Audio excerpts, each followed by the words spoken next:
اللہ تعالی عنہ گزر رہے ہیں. کسی شخص نے تانا دیتے ہوئے کہا کہ اے حسن بصری ذرا یہ تو بتاؤ کہ میرا کتا اچھا ہے یا تم اچھے ہو. کہا ایک آہ بھری, فرمایا اگر میں نے اپنی زندگی میں مولا کو راضی کر لیا, اگر میری زندگی مولا کے کام آ گئی, قیامت کے دن میں بخشا گیا, تو یقیناً تیرے کتے سے بہتر میں ہوں. اور کہا اگر میں اپنے مولا کو راضی نہ کر سکا, میں قیامت کے دن بخشا نہ گیا, تو یقیناً پھر مجھ سے تیرا کتا ہی بہتر ہے.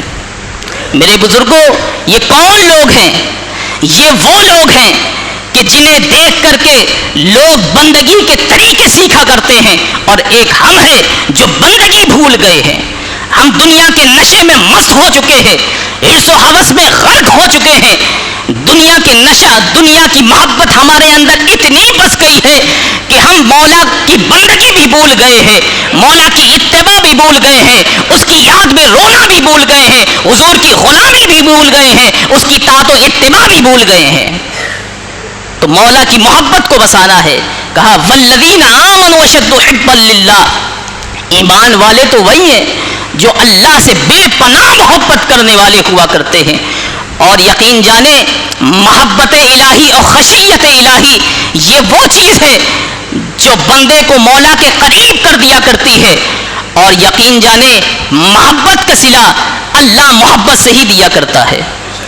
محبت کا صلہ مولا محبت سے ہی دیا کرتا ہے. حدیث پاک میں آتا ہے کہ کل قیامت کے روز جب جنتی جنت میں پہنچ جائیں گے اور ان کو مقام و مرتبہ عطا کر دیا جائے گا, تو اللہ تبارک و تعالیٰ فرشتوں سے فرمائے گا کہ اے فرشتوں, ان کی تواضع کرو, ان کی مہمان نوازی کرو. تو فرشتے انواع و اقسام کی چیزیں ان کے سامنے لا کر کے رکھیں گے, اور جو کچھ بھی وہ ارادہ کریں گے, وہ ان کا ارادہ کرنا ہوگا, وہ چیز ان کے سامنے موجود ہو جائے گی.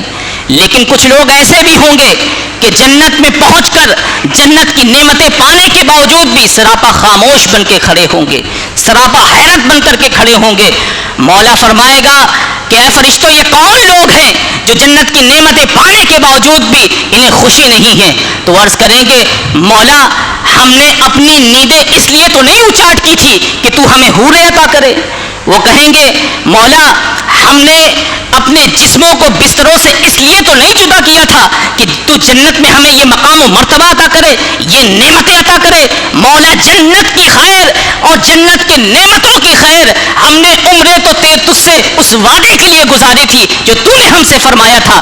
تو مولا فرمائے گا کہ اے فرشتوں, حجاب کو ہٹا دو, یہ وہ لوگ ہیں جو میرے لیے آئے ہیں. آج میں اپنے دیدار سے انہیں سرفراز کروں گا. آج یہ مجھے دیکھیں گے, میں انہیں دیکھوں گا. یہ مجھے تکیں گے, میں انہیں تکوں گا. آج مجھ سے محبت کا صلہ جو ہوگا وہ میرے دیدار سے دیا جائے گا, میرا دیدار انہیں عطا کیا جائے گا. تو جب انہیں مولا کا دیدار کرا دیا جائے گا تو دنیا کی ساری تھکن جو ہے وہ اتر جائے گی. سیدنا عائشہ صدیقہ رضی اللہ تعالی عنہا حضور کی عبادتوں کے انداز کو بیان فرما رہی ہیں. آپ فرماتی ہیں کہ نبی رحمت صلی اللہ تعالی علیہ وآلہ وسلم جب عبادت فرماتے تھے تو آپ کے پیر میں جو ہے ورم پڑ جایا کرتا تھا, چہرے کا رنگ بدل جایا کرتا تھا, اتنا لمبا قیام ہوا کرتا تھا میرے بزرگوں کے پیروں میں ورم پڑ جاتا. سیدنا عائشہ صدیقہ رضی اللہ تعالیٰ عنہ فرماتی ہے کہ ایک روز میں نے دیکھا کہ حضور اپنے بستر استراحت پر نہیں ہیں, تو میں ان کی تلاش کے لیے نکلی. جب تلاش کے لیے نکلی تو قریب جا کر کے دیکھا کہ حضور عبادت میں مشغول ہیں. تو میرے قدموں کی آہٹ پا کر ہی فرمایا من انتا, تو کون ہے؟ عرض کی انا عائشہ بنت ابی بکر, حضور میں عائشہ ابو بکر کی بیٹی ہوں. یہ جرت نہ ہوئی کہ یہ کہہ دیں کہ حضور آپ کی زوجہ عائشہ ہوں, یہ جرت نہ ہوئی. تو آقا نے ارشاد فرمایا کہ من ابو بکر. تو عرض کی یا رسول اللہ ابن ابی قحافہ, ابو قحافہ کے بیٹے ابو بکر ہیں. تو آقا نے پھر ارشاد فرمایا من قحافہ. حضرت عائشہ گھبرا گئیں, پلٹ آئیں. تو جب آقا کریم علیہ الصلوۃ والسلام تشریف لائے تو سارا واقعہ بیان فرما دیا.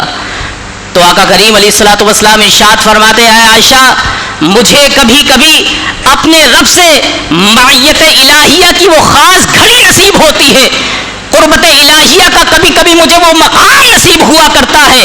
کہا یہ وہ معیت الہیہ ہوا کرتی ہے کہ نہ تو کسی فرشتے کو نصیب ہوا, نہ کسی برگزیدہ نبی و رسول کو نصیب ہوا. اس وقت میں ہوتا ہوں, میرا خدا ہوا کرتا ہے. اور یہ جو معیت الہیہ جو آپ کو عطا کی جاتی زمین پر, دراصل یہ زمین پر قاب قوسین عطا کر دیا جاتا ہے. یہ جو ثم دنا فتدلی فکان قاب قوسین او ادنی کا جو حضور کو مقام معراج میں عطا کیا گیا تھا کہ جب مکہ بھی نیچے رہ گیا, لا مکہ بھی نیچے رہ گیا, عالم ملکوت بھی نیچے رہ گیا, عالم جبروت بھی نیچے رہ گیا, نہ کسی کا وہم و گمان رہا, نہ بشریت تھی, نہ نورانیت تھی, صرف خدا تھا, مصطفیٰ تھا, خدا مصطفیٰ کو تک رہا تھا, ادھر مصطفیٰ خدا کو تک رہے تھے. اس مقام معیت میں, اس قرب الہی میں رب تعالیٰ نے اپنے محبوب سے فرمایا تھا اے محبوب کیا چاہتے ہو. کوئی اور ہوتا تو کہتا حضور, وہ کہتا مولا پتھر پڑتے تھے, کانٹے بچھائے جاتے تھے, تان و تشنیع کے تیر برسائے جاتے تھے,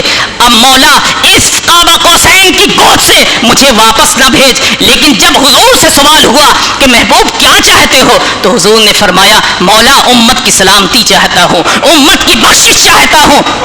تو رب تعالیٰ نے فرمایا اے محبوب اس قاب قوسین کی گود سے اٹھ کر کے, اس معیت الہیہ کی گود سے اٹھ کر کے, اس قربت الہیہ کی گود سے اٹھ کر کے تم امت کی خاطر جا رہے ہو. کہا جاؤ, ہم تمہیں امت کی سلامتی بھی عطا کرتے ہیں, امت کی بخشش بھی عطا کرتے ہیں. اور اے میرے محبوب جب کبھی بھی تمہیں خیال آ جائے اور یہ طبیعت چاہے کہ تم مجھ سے ملنا چاہو, کہا نماز میں آ جانا, رکوع کر لینا, سجود کر لینا. کہا محبوب جس جگہ بھی سجدہ کرو گے تیرا ہر سجدہ قاب قوسین بنا دیا جائے گا, تیرا ہر رکوع ثم دنا فتدلی عطا کر دیا جائے گا. کہا محبوب جو حلاوت ہے, جو چاشنی, جو قربت ہے, جو معیت الہیہ, جو قربت الہیہ آج تمہیں معراج میں عطا کی جا رہی ہے, جہاں جہاں تم سجدہ کرو گے یہ حلاوتیں تم کو عطا کر دی جائیں گی, یہ چاشنی تم کو عطا کر دی جائے گی, یہ قربتیں تم کو عطا کر دی جائے گی.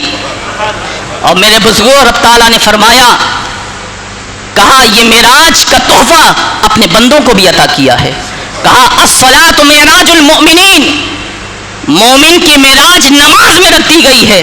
میرے بزرگوں وہ معراج کی لذتیں اگر تم چاہتے ہو, وہ معراج کی کیفیتیں اگر تم چاہتے ہو, وہ معراج کی حلاوتیں اگر تم چاہتے ہو, کہ جب رات کے اندھیرے چھا جائیں اور ساری ملت سو جائے اور بستر آرام دہ بستر تم کو آرام دینے کے لیے پکار رہا ہو, کہا اس وقت اپنے بستروں کو چھوڑ کر مصلی پہ آ جاؤ, رب کو یاد کرو, رب سے مناجات کرو, تو رب تعالیٰ تمہیں اپنی قربت سے بھی نواز دے گا, تمہیں اپنی معیت سے بھی نواز دے گا. اور تمہاری یہ معیت الہیہ اور تم سے جو قربت الہیہ کا تعلق جو قائم ہوگا, پھر اللہ اس کا صلہ تمہیں کیا دے گا کہ اللہ تمہیں اپنے دیدار سے سرفراز بنوا دے گا, اللہ تمہیں اپنے دیدار سے سرفراز فرما دے گا. حضرت امام حسن بصری رضی اللہ تعالی عنہ فرماتے ہیں اے لوگوں, کہا کہ اگر تم صحابہ اکرام کو دیکھ لیتے اور رسول سے جو محبت ان کی قائم تھی اس محبت کو دیکھتے, ان کی دیوانگی کو دیکھتے, کہا کہ ان کی دیوانگی کو دیکھ کر, محبت رسول کو دیکھ کر, عشق رسول کو دیکھ کر تم انہیں دیوانہ کہتے. اور کہا اے لوگوں اگر وہ صحابہ تم کو دیکھ لیتے, تمہاری طرز زندگی کو دیکھ لیتے, تو پھر وہ تم کو مسلمان ہی نہ کہتے. تو ضرورت میرے بزرگوں اس بات کی ہے کہ ہمیں اپنے تعلق کو مولا سے ایسا جوڑ لینا ہے, ایسا جوڑ لینا ہے کہ پھر چاہے ہم جلوت میں ہو چاہے خلوت میں ہو، خشیت الہی اس طرح مستحضر ہونی چاہیے، نہ نظر بہکنی چاہیے، نہ زبان خطا کرنی چاہیے، نہ ہاتھ لغزش کرنے چاہیے، نہ قدم برائی کی طرف بڑھنے چاہیے۔ یہ رمضان المبارک کا عظیم تحفہ جو تمہیں ملا ہے، یہ تحفہ ہمیں یہی تمام اسباق دیا کرتا ہے، یہی سبق دیا کرتا ہے۔ مولا تبارک و تعالیٰ سے دعا ہے کہ اللہ ہم سب کے سینوں میں اپنی سچی خشیت عطا فرمائے، اپنی سچی محبت عطا فرمائے، ہم سب کے سینوں میں اللہ اپنی محبت کا نور عطا فرمائے۔ وما توفیقی